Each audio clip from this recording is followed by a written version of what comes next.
Happiness is having happy thoughts. Happiness is having happy thoughts.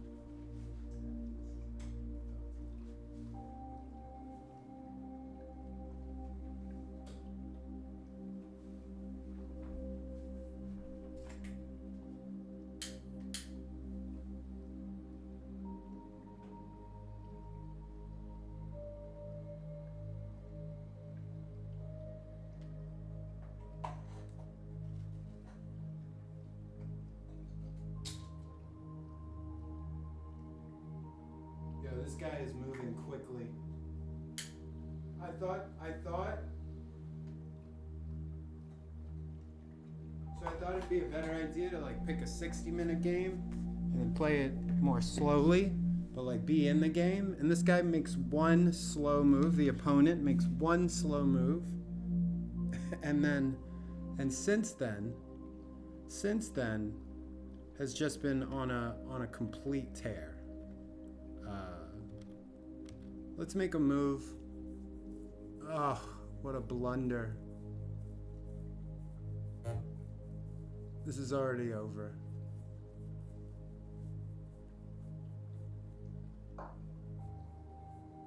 Oh well. Yeah, this one's over.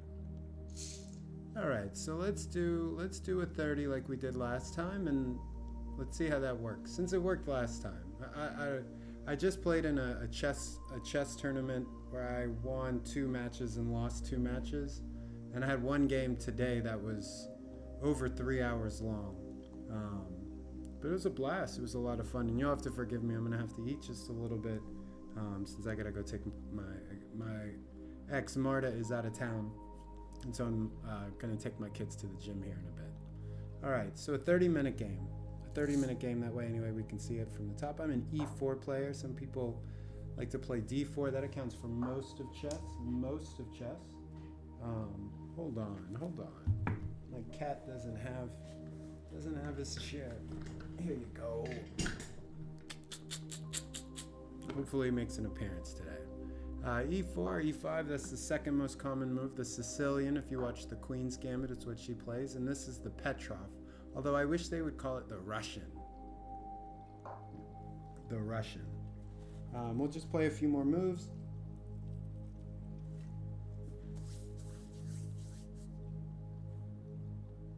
Making sure not to play more than 20 moves while I have 20 minutes on the clock. Is how I would put that.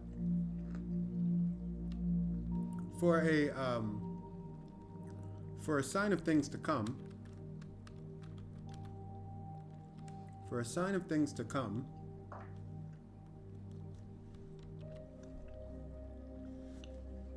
the 3 body problem's gonna pop into this conversation, for one. So I tried this yesterday, and when I hit this 3 body problem, closer to the end of the flow on this happiness is having happy thoughts idea, I needed to just get a refresher, and I thought it'd be really cool to reintroduce it. And if you read the Hugo/Nebula award-winning The 3 Body Problem, or if you saw the show on Netflix, then you probably already know a little bit about it, or if you paid attention in physics, I suppose, past high school. But who doesn't like listening to Neil deGrasse Tyson laugh about the end of the world? I think that's going to be worth pointing out as well. A quick jump back to the chess match. So again, it's been rather simple. We're in the early stages of an opening. E4, E5, knight to F3. This is the second most popular thing to do, right? After the, and this is like almost everything, like more than 90% of games, I think. Pawn, so now a decision needs to be made.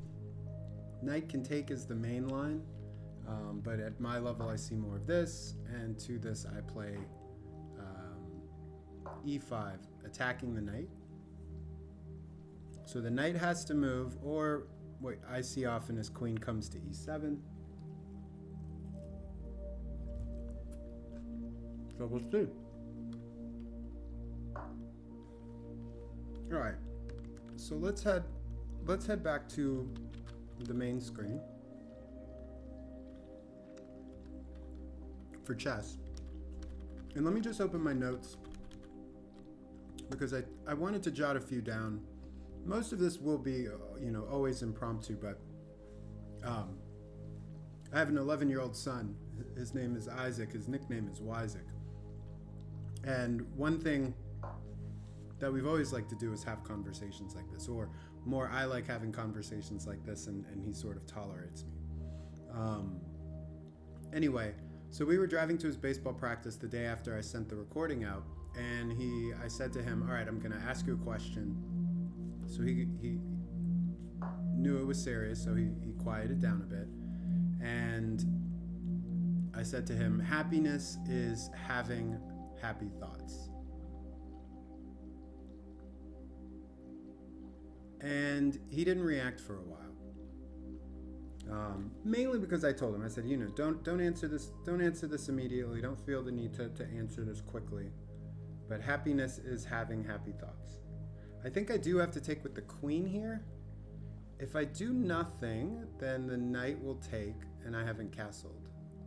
Or do I castle? No, I have to take with the queen.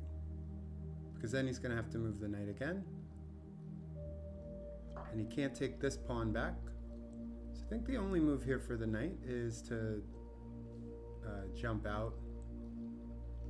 To h6, which is a bad square. Then I'm going to have to... Okay, well that's a move. That's certainly a move. But what I notice immediately is that this square is now opened. What about attacks queen now? If I attack the queen now, pawn still takes. So now this is attack 3 times. Whoa, what is going on?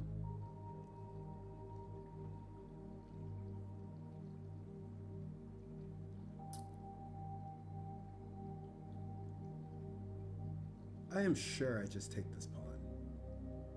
I am sure that I'm supposed to just take this pawn. But we're at 6 moves, it's at 26 minutes, our opponent has only played for about a minute, so let's really leave this now.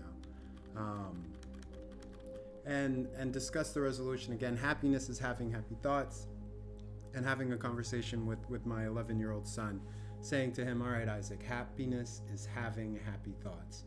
And after, again, just a minute, he says... No. I asked him why.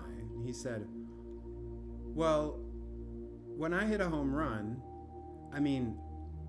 one day when I hit a home run, and this is what he said, he's 11, and he said, one day when I hit a home run, it won't be because I'm thinking about it, I'll just be in the moment. And immediately, one thing that happens when you're developing an argument, or when you're developing a discursive idea like this one, what can happen is you can go to other things that you've already said and try to get the thing that you said to fit how you suddenly feel about a piece of new information in front of you. And so my son says, no, it'll be like when I hit a home run. And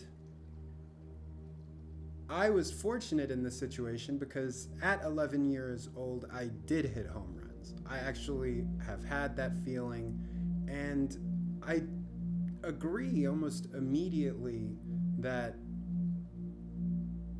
it isn't something that goes through your mind like when it's happening. It isn't quite a thinking thing. It's not a thought. It's not a thought, actually. And so I let him think a little bit more about what happiness would be if it wasn't just having happy thoughts. And this is tough for an 11-year-old. This is really tough for an 11-year-old. Like, think about how we feel about happiness as adults.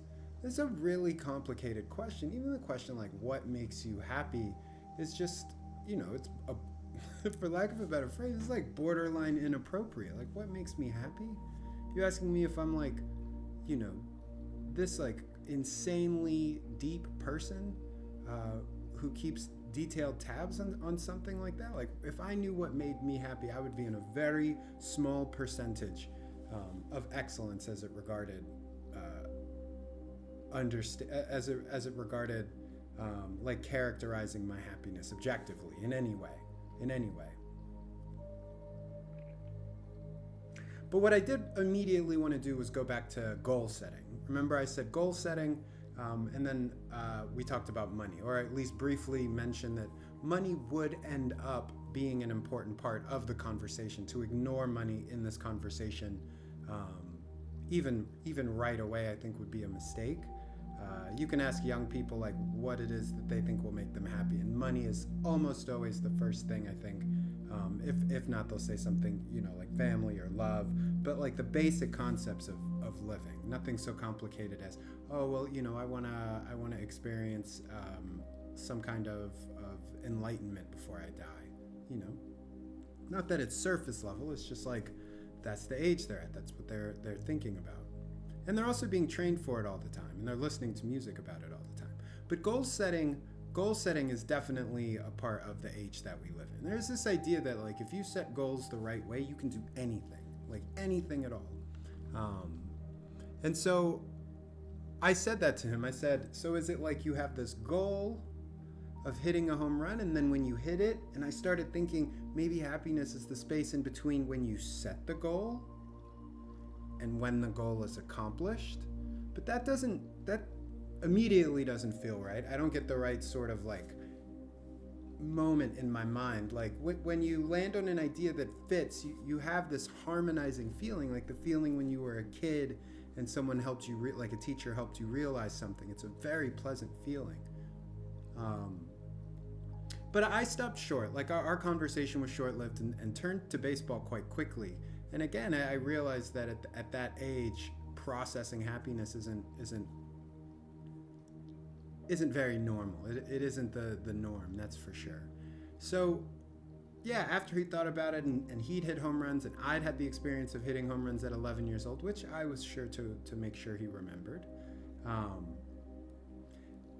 And I remembered that we tried to we broke happiness into sort of like a counter resolution that one cannot be happy in the absence of happy thoughts. And this is when we decided we weren't going to take agency into this resolution. Like there's not an actor, there's not someone doing something.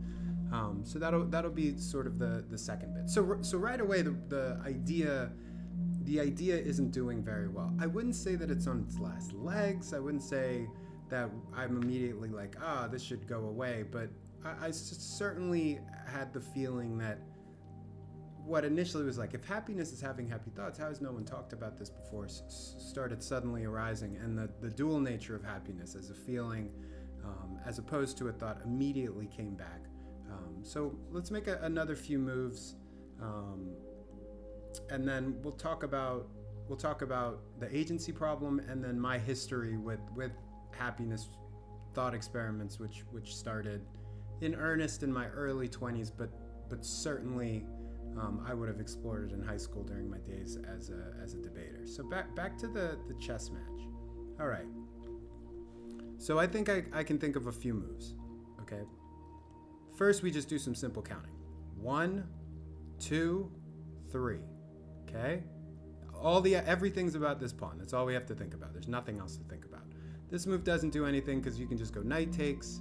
So if this is attacked 3 times and only protected twice, then this is a losing situation. We don't have time to attack anything.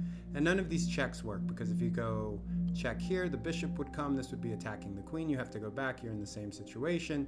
You might want to get tricky. The queen goes over to a4, bishop, and then this bishop comes in, and you're like, all right, now I've got something going. Oh no, then the pawn is now attacking this bishop. The bishop has to move, and you're even worse off because there's only one. Now maybe there's something like, no, this is nothing. This isn't, the knight can't come out to c6. That's about all I can tell. So we have bishop to f4. Now we have 3 protectors, and what that would mean is takes, bishop takes, knight takes. If queen can't take at the end, right? So, but there's also like just attacking the queen. What happens if the queen just shimmies forward? Well, then I take, and this bishop takes.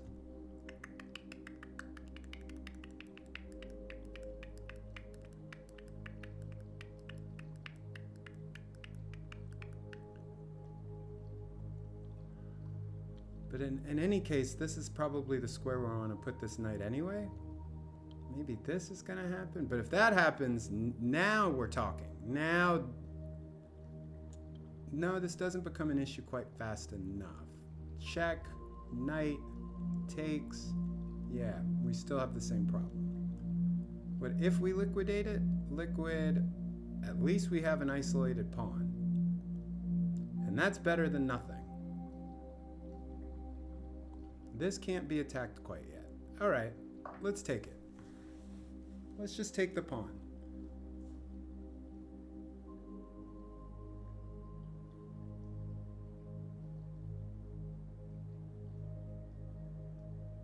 Now attacking the knight seems a little bit more pleasant. Okay. Oh, it doesn't isolate.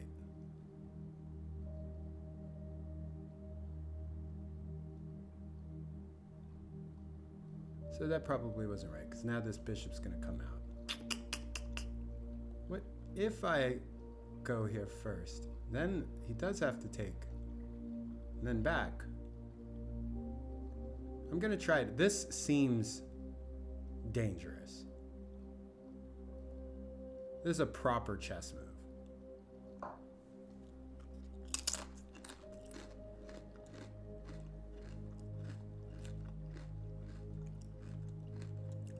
Yeah. Oh, and then this would be hanging. Oh, well, he can do... But I still have a light square. Oh, yeah. Okay. I think I can hear it more in my head than the microphone will be able to hear, but I don't know. But I gotta eat. I'm starving.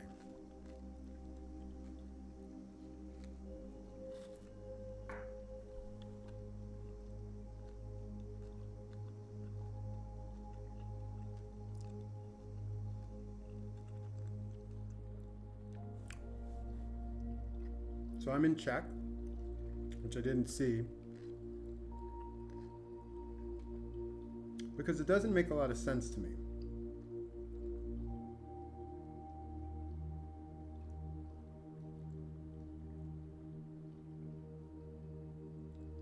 First off, I can play pawn, takes. I'm in the same situation,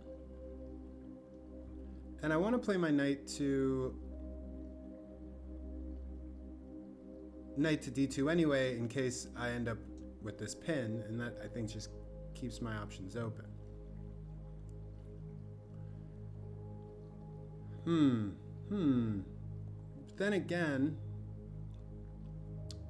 Then again, maybe I do want this knight here. No, because there's nothing coming into the center. You know, I can go from here to here to here. Yeah, let's just attack the queen.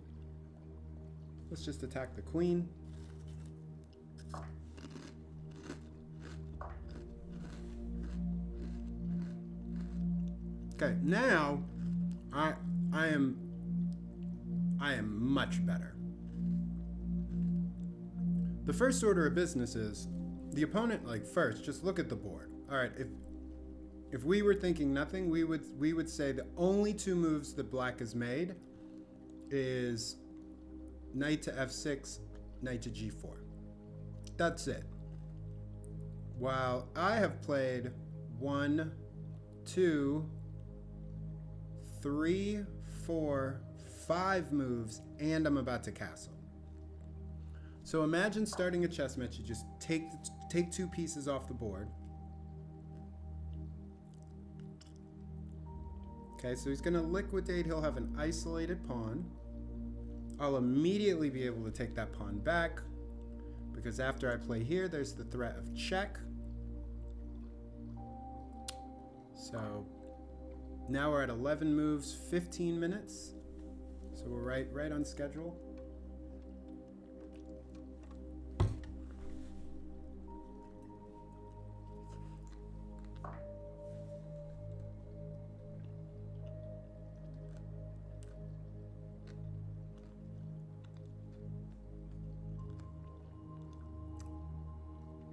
Am I missing something?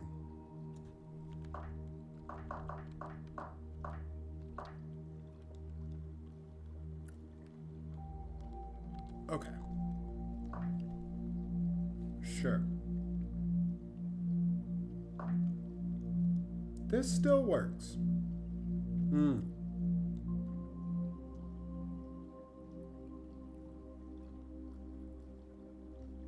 If he does go here, check takes, then he has to take and I get it anyway. Dude, this game is over.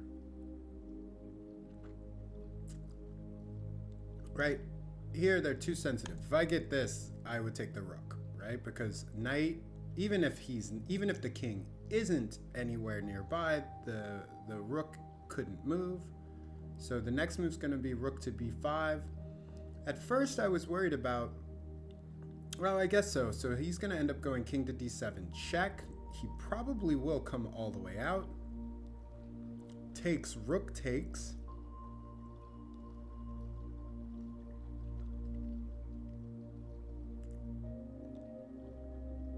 What if I play...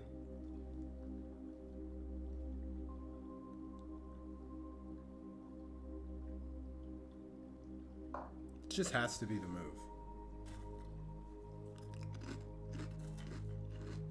It just has to be.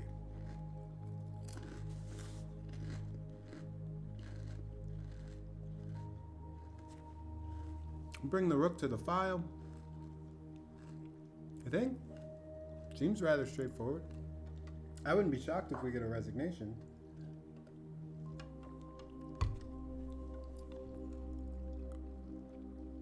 Oh, there's rook.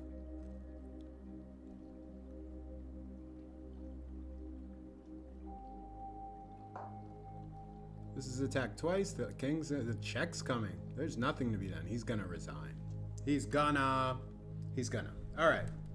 We're at 13, 14 moves, so we'll come back. We'll come back to this game if it gets to 10 minutes, which I would be surprised if it did. But crazier things have happened. The literal three-body problem, without reference to anything that's shown up on streaming services. All right. Sorry, Neil. So, let's switch back. I probably can't look at Neil deGrasse Tyson for quite that long.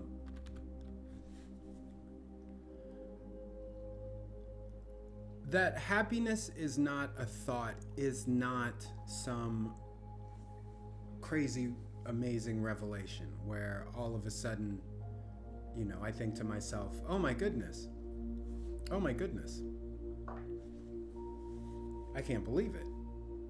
I can't believe it. I'd never given that, very, very serious consideration.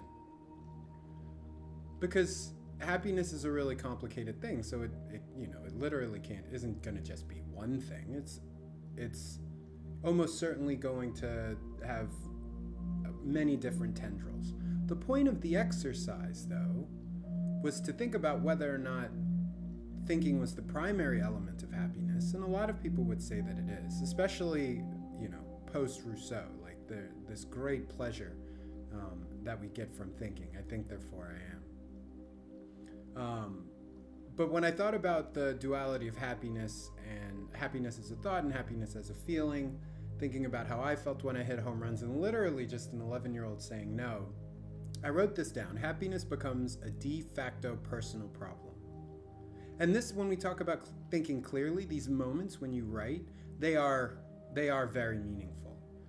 It helps you keep track of things, and it also creates a target, or it can create targets for future thinking, which is definitely what has arisen in the case of this thought experiment. Happiness becomes a de facto personal problem, meaning that defining it becomes more important if we'd like to universalize the phenomenon of happiness generally. So at the beginning, I said that we shouldn't have topical problems, or I was hoping that we wouldn't have topical. Am I missing something here? Okay, I see knight, rook. I couldn't protect it because then we get pawn. Well, I get to drop here. Yeah, I can protect it. Let's go for it. This does give counterplay to the opponent. What happens if I go check first?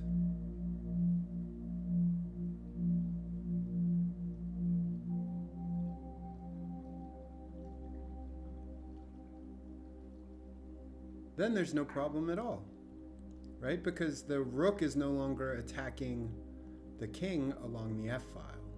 We can take. If the rook takes, then like so. But I don't know. I said we would wait till 10. My bad.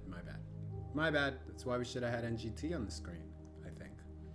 Happiness becomes a de facto personal problem, meaning that our attempt to get away from the agency problem is impossible.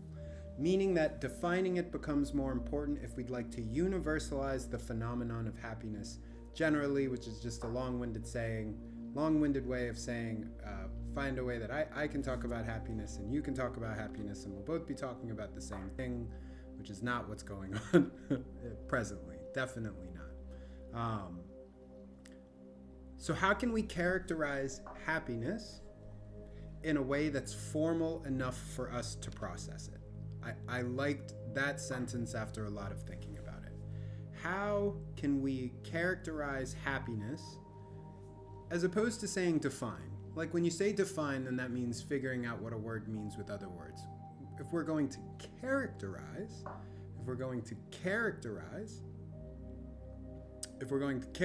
happiness, one way is through redefining the term. So all we have now is a topical problem. Happiness is having happy thoughts isn't going to work for us, definitely for the time being. I say we totally scrap that. Totally scrap that idea. Happiness is having happy thoughts. And we talk about the main ways that we can go about defining a term, or at least a little tiny model that's kind of helpful and isn't academic or formal whatsoever. Okay?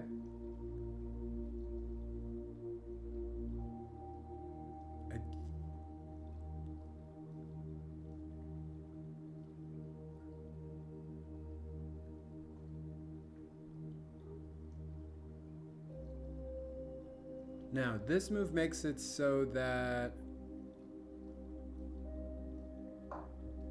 this move is now a threat. Sure, I like that.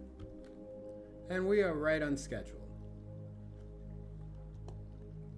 So let's get through all of the definitions, and let's just get to the place where we get to watch this three body problem video. Right after just this little move. Because now I'm threatening this square and threatening to take, so I think what we're going to see is so, and then I'll liquidate on this square, and we'll be able to definitely do that all while we're talking. So how do we go about redefining the term happiness in a way, again, that we can better characterize it and better work with it together? So first we can do it by defining what it's not. There was a philosopher, Wittgenstein, I'm almost sure that that's correct, who wrote a really great philosophy book about language. And a lot of people who quib about this stuff, who think about what life means and is there a meaning to life. A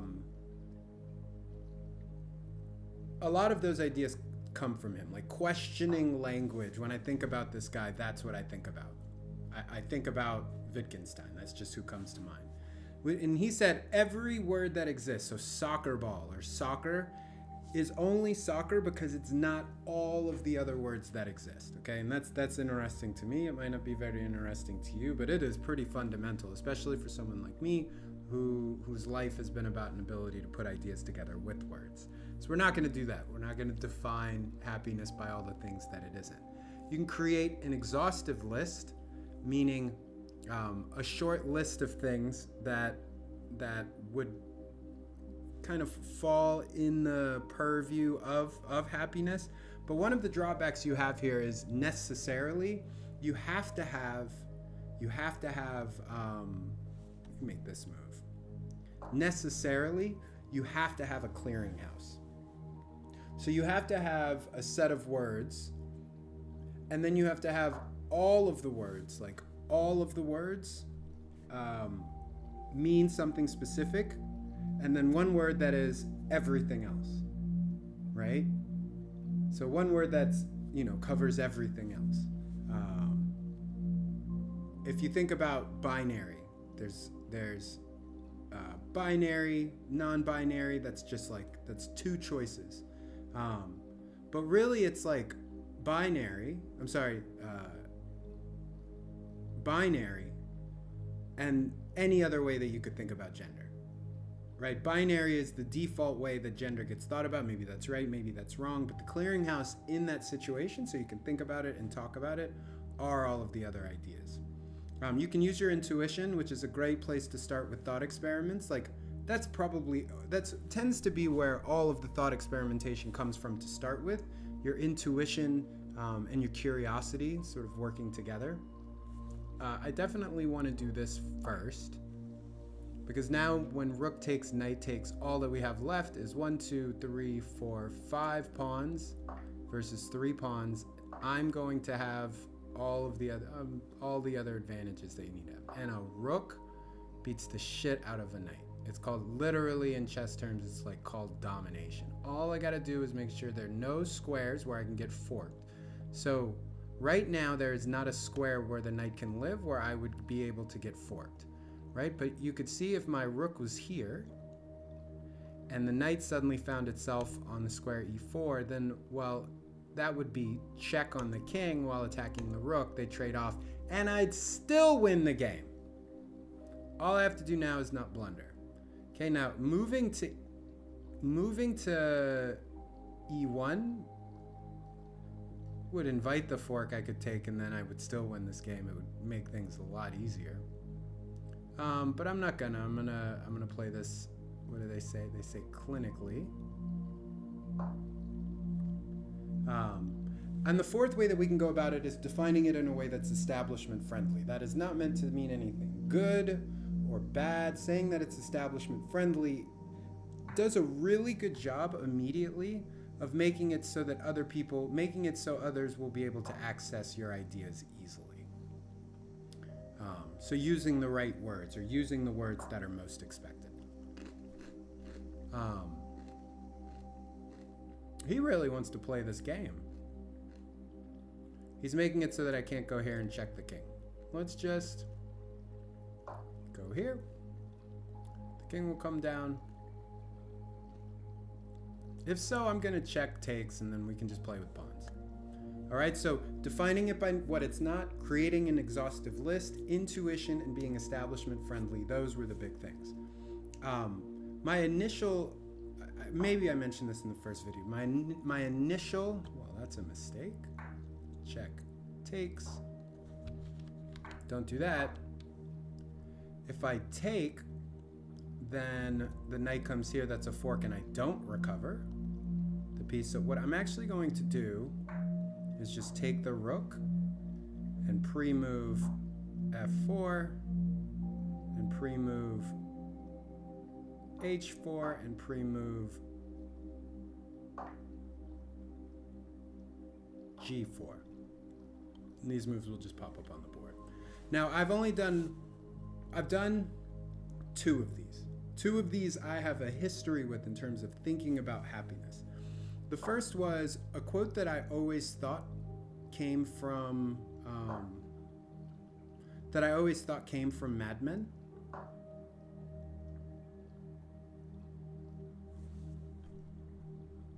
A phrase that I'm going to let this run down to 2 minutes, and I'm just going to play this game. I'm going to finish everything that I want to say in the next 3 minutes. So some shortcuts to defining happiness would be defining it as what it's not, creating an exhaustive list, using some type of intuition, and then coming up with an establishment friendly definition that makes sharing the ideas with others quite easy. I used to think that the pilot of Mad Men crested on Don Draper saying to the woman, "Oh, you want to know what happiness is?" And I always thought that what he said was, happiness is the moment before you know what you want next. I always liked that definition. I always liked it a lot. It just always worked for me. It worked really nicely. And so I agreed that for the time being that would be how I thought about happiness. And this came after I started spending some money. Like after I got money, I had my whole thing where I just spent a ton of money And a lot of my thought experiments arose out of, what is it that people make so complicated about money? When you buy something you want, it makes you happy. Which led me to a more complicated thought experiment, one that I really enjoy and also still holds true in my mind, which is that you can break all of the elated feelings and use an exhaustive list idea. All right. And the exhaustive list would go happiness, fulfillment, and joy. Happiness is the feeling that you feel when you buy something that you've wanted.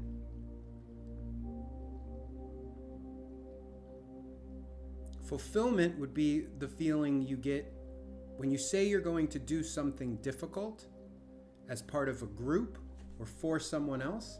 I'm just adding that now. I don't know if all that's necessary. Doing something difficult that you said you were going to do is how I always define it, so I'll stick with that instead of changing it now, since I have worked this.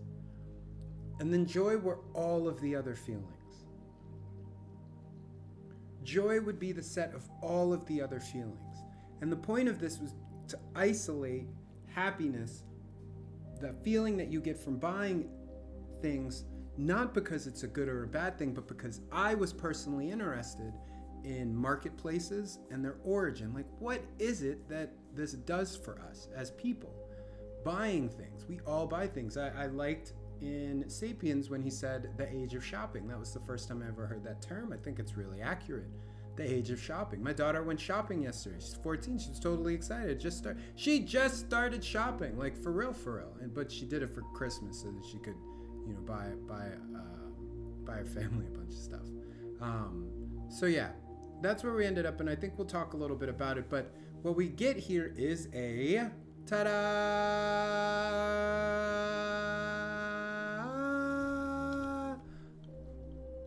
a three-body problem. So we're gonna watch these two black fellas talk about the three-body problem, and I'll pay attention to the chess match over here. Let me mute the music, and let's go here, and let's let them take off, and I'll just react a little bit. We can learn. You really get an astrophysicist explanation of the literal. Not Neil deGrasse Tyson's. Without reference. An to anything that astrophysicist. showed up on streaming services. And that means he's not going to ruin the show for you. I don't know anything about the show, but I do know enough to describe the three-body problem to you coming up. I like this. I think that's cute. That's cool. All right. Let's see what happens. Let's start simple. Okay. So as we know, the moon orbits the Earth. Right. But that's not the right way to say it. Okay. All right. The moon and the Earth orbit their common center of gravity. Ooh. So Earth's not just sitting here. Right. And the moon is going around. it. They feel in their common center of gravity. You know where it is? It's 1,000 miles beneath Earth's surface, along a line between the center of the Earth and the center of the moon. Gotcha. So as the moon moves here, that center mass line He quit. shifts. Totally. Okay? So that means Earth is kind of jiggling like this as the moon goes around. Gotcha. That's their center of mass. All right. This is the two-body problem. It is perfectly solved. Perfectly. Using equations of gravity. Right. And mechanics. Makes sense. Okay. Perfectly solved. Yeah. Okay. Isaac Newton solved it. Okay. My boy. That's your man. My boy. My son's name And is I Isaac. applied Not a total equations coincidence. to the Earth-Moon system going around the sun. Okay. Okay? That works too. So in that system, let's ignore the moon for the moment. It's Earth going around the sun, another two-body That's system. two-body All system. right? But then he worried. He said every time Earth comes around the back stretch, Okay. and Jupiter's out there, Right. Jupiter but tug on it a little That's a bit. lot. I realized at this point when he was talking, that he started talking like he was like an elementary school teacher. Okay? And of course, everybody's moving in the same direction. So I think this around is the sun, directed so at children. The Earth would have to go a little farther in its orbit to Right. be aligned again with Jupiter, but it's going to tug on it. Okay. He looked at all these little tugs and he says, "I'm worried that the solar system." And then there's a word he says will that sounds unstable." like Right. it has kind of a dirty Because sound. it keeps tugging on it. It Yeah, keeps just pulling it keep- over. All right, all right. Stable to me. Right. Stable. You know what he says? He said every now and then God fixes things. Oh, that is. We do gotta hear He was this. worried about Oh my this. goodness. You know what he said? But I know my stuff works, and it looks stable to me. Right. So clearly it is stable, even though it looks like maybe it wouldn't be stable. You know what he says? He said every now and then God fixes things. Well, there you go. That's the answer. Even Isaac Newton. Wow, look at that. Yeah. When in doubt. When in doubt, Just When in doubt. let God figure it out. Right. That's I what can't people. figure it out. That's what people who believe in God do. Clearly, we're all still here. That's and what we yank do. yank That's down what all over of us. by That's what Jupiter. everybody Right. does. But Jupiter Okay. is pulling Fair. on us. So it's a God Fair. correction. God correction. Okay. God did it. This is the first hint that a third body is messing with you. Right. Okay. In Why is he some way, laughing at that? maybe Why it's is he hard to laughing about the understand. God stuff? Fast forward. Especially if this is for kids. 13 years. If this is for kids, You that's get to, completely inappropriate. and Completely. Laplace. If this is directed at kids, laughing at a belief in God is inappropriate. Right. Okay. And he. That's all I'm gonna developed- say for I don't now. think he invented, but he For now. developed a new branch of calculus Ooh. called Uh-oh. perturbation. I knew it sounded Uh-huh. like master. Okay. I knew it. Unknown I to knew it. Newton, even though Newton invented calculus. Right. He invented calculus. He invented calculus. Right? So he could have done it. He could have said, in order to solve this problem, let me invent. I need more an calculus. awesome More calculus. calculus. Need more I calculus. just need more calculus. Didn't do it. Mm. Didn't do it. So Laplace develops perturbation theory, and it comes down to we have two bodies, the sun and the earth in this case, and the third one. And the third the one, tug is small, but it's repeating. the tug It's is. not a big. Jupiter's not sitting right here. Right. It's way, Way out, out there. Way out there. It's just a little tug, and so you can run the equations in such a way and realize that a two-body system that is tugged often by something small, that it all cancels out in the end. Gotcha. Okay, so when it's out here, the tug is a little bit that way, but now it's I think the easier way to understand that is to what he. I think what he leaves out here is that the reason that it doesn't move is because and he doesn't say this, it's not a three-body system. It's a 10 to whatever exponent science currently says there are things in the universe, right? Like gravity goes on forever and ever and ever. We feel the pull of stars that are forever away, forever away. It's not just Jupiter, it's Saturn, Uranus, Neptune, so-and-so. So when the Earth goes all the way around, all of these forces even out. It wouldn't just be Jupiter. The reason Newton said that was I think they only knew that Jupiter was out there, right? Right? They didn't know what stars were. Right? They had no idea. Nobody had even thought the idea that they were giant balls of gas. Right? Or maybe they did. Maybe they did already know that the sun was completely gigantic. But whatever. I think that part's important, right? And I think it is actually analogous to life and happiness overall. Like if you have a system for happiness, that depends on like how you move among people that are in society. And so when you meet someone and they're a particular way, like I talk to my children, I'm very mindful of the fact that I get to talk to them for like an hour a day, like where it's just me and them, where we're not doing something else and it's just me and them. But I'm not fighting, but there's 10 hours of society impacting them every day, and that's why kids become more like society than like their parents in our postmodern world. It's over here, and the tug is less. The tug is Right? less. And then sometimes it's tugging you in this direction. And then when sometimes that's it's the pulling you in the configuration. other way. You add it all up, Yeah. it all cancels out. Yeah. But Newton could not have known that Of course. without this new branch of calculus. Okay. Okay. Okay, perturbation theory. So that took care of that third body. Gotcha. Where solar system is basically stable, okay, for the foreseeable future, in ways that Newton had not imagined, in ways that Newton required God.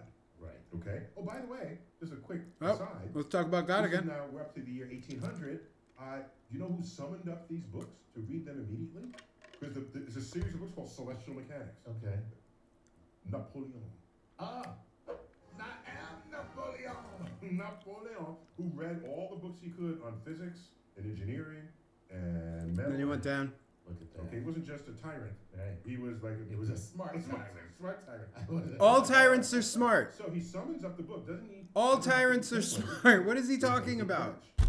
He reads it, goes to Laplace and says, Monsieur, this is a beautiful piece of work, brilliant, but you make no mention of the architect of the system. I remember He's referring to now. God. And Laplace replied, Sir, Sir, I had no need. offices.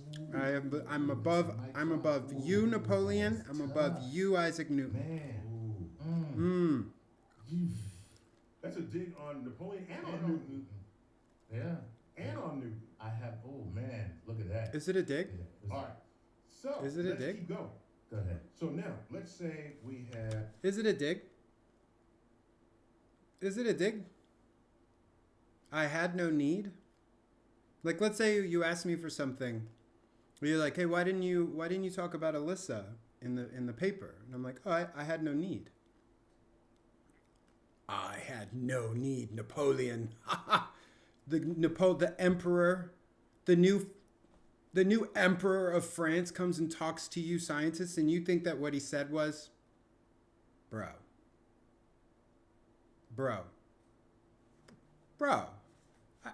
I have no need for God.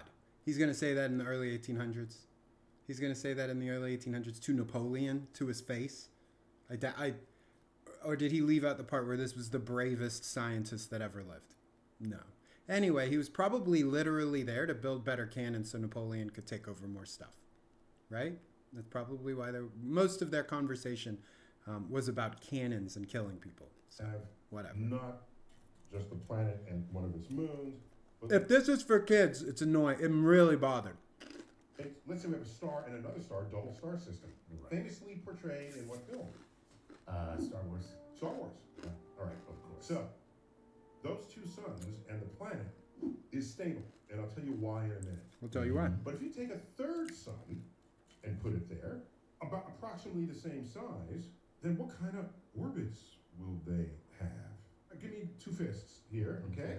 So I'm feeling this one, but now I feel it. Where is my Right. gravitational allegiance? Right, you don't know where to go. Am I going to come through? Right. But then am Oh I my going God. That way or this way? So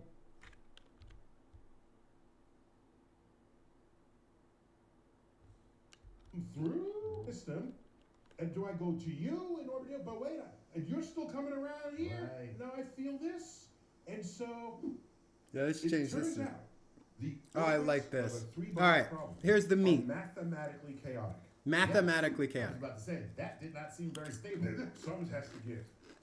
Well, this is in the series. What we're talking Something about. I haven't seen the series. I know. I'm just saying something has to give. That's all. Two of these are going to collide. Right. One is going to get ejected. Okay. Right. Okay. That is the classical three-body problem.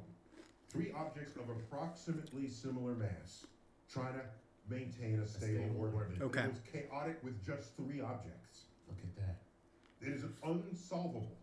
You can, let me say that different. You can calculate incrementally what's happening and track it until the system dies or splits apart or whatever. But you cannot analytically predict the future of the three-body system, because what chaos will do for you in your mathematical model is if you change the initial conditions by a little bit, the solution diverges. Further down the line, it goes It goes crazy. It's not just a little bit different later Right, on down the line. exactly. It It is is exponentially exponentially different. different. Correct. Wow. With the smallest increment of distance. Right. So I'll say, I'll move you in this direction in this model, and then in a slightly different direction in the other model. It goes, That's so much. It's so much like chess. it's chaotic. That's what we mean by chaos. Right. Okay. Okay. It's mathematically defined. Okay. So now there's something called the restricted three-body problem. Oh, all right. Okay. Okay. All The right. restricted three-body problem. Never heard of it. You have to give me your two. don't- Your two things back. Here's Okay. the plant, Three-body problem. We have and you have the little plant. really mattering to you. You stars. Right. Okay. You're far enough away. That difference Okay, is not so- really mattering to you. You maintain one stable orbit around them both. Okay. Okay. So that you can, for a very long time scale, this is chaotic, but much longer time scale than Newton ever imagined. Okay. Okay, because yes, we are small compared to the sun, but Jupiter isn't. Okay. All right, and we're trying to orbit. All right. Thanks, Neil. Thanks, Neil. Is this for kids? I don't know. It's on YouTube. It's impossible to tell if something's for kids. You are alive against stupendous odds. But don't think about that too much. Don't think that too much. The odds of being alive. I think that's the one he was just talking about. I guess not. I guess it's like in the world of like Veritasium. So, all right. Well, all right. So a lot of things to say, but the main thing, as it regards happiness and thinking about it for a really long period of time, is both of those resolution, both of those, well, the resolution and the proposition. So the resolution, like happiness, is the moment before you know what you want next, works if happiness, joy, and fulfillment are the model that we're in. So if happiness is isolated, if we just isolate it and say we're only going to call happiness the feeling you get when you buy something you want, the feeling you get when you buy and use something you want, or I'm just now thinking, and this would be a big problem, that using something that you have bought, no, that would fall, because you know that you're going to like it less and less over time. That is a quality of this type of happiness. Maybe in rare circumstances that isn't the case. Maybe in rare circumstances something gets better with time. Something you bought with money gets better with time. You know, like buying a flower, it gets better, right? It blooms, but right when you buy it, it becomes this, oh, now we're back to the sprouting seed. Accidentally we get back to the sprouting seed right when we're supposed to. So we know that the sprouting seed idea isn't, or in terms of the experiment, the sprouting seed idea isn't lofty enough to carry happiness as having happy thoughts into a place where you could do it as a resolution, where you would say resolved happiness is having happy thoughts, which could then imply some of the other things, some of these agency problems that we talked about earlier. But mainly that it wasn't a strong enough idea, and it also didn't seem promising enough to try to think of a better sort of analogous idea that we might be able to carry into conversation about other emotions, other feelings, right? If happiness is having happy thought, at least in terms of what Wittgenstein said, it is that way because nothing else is having X thought, right? Like X is having X thought. Ended up being rather weak, rather frail. But then in a conversation with a kid, an 11-year-old, who just said no and talked about a home run and reminded me of what happiness really is, it's this feeling that you got when you were a kid that you spend the rest of your life, day in, day out, trying to like hang on to.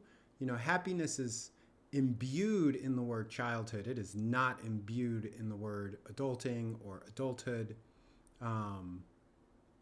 And so happiness becomes this very important, memorable system for people. And understanding it as best we can is something that's been done, you know, for forever and ever.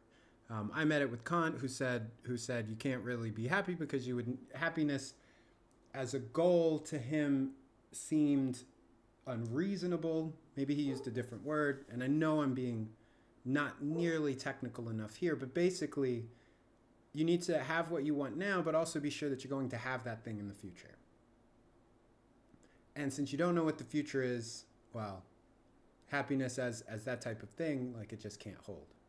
And I'm not going to talk about what might be able to hold into the future. This isn't about whether or not a material living or a spiritual living is better or worse. Although somehow we did get to a place where we talked about money, which links us back to the first half of the first part of this. Money is always interesting to talk about. I studied money. I like to think that I know a lot about it, everything except for how to save it and how to invest it. So, yeah, I think we leave on a pretty good high here. While I was thinking about this, this phrase came to me. This very interesting little phrase. What is it? The principle of perfect simplicity. No, the principle of absolute simplicity, like a dot. The principle of simplicity. It doesn't, first of all, I'm not even sure if it's original. So in the next episode, what we're going to do is we're going to start off with a very important step to any type of thought experiment. Anytime you put five words or less together, and they sound good, we're going to put quotes around it. We're going to go to Google, and we're going to see if anybody has already owned this principle, the principle of perfect simplicity. What makes it a principle? Well, the idea is that it is the purpose of all thought. The principle of perfect simplicity, or the principle of absolute simplicity. No, the principle of perfect simplicity as the motivation of all thought. Implying that reductionism is the purpose of the mind. And this would exalt pattern recognition to the very top of what thinking is. Just a lot. It'd be a really interesting thing to sort of brainstorm live. So we'll certainly have a thread into happiness the next time around. Hope you like the chess match. Until next time.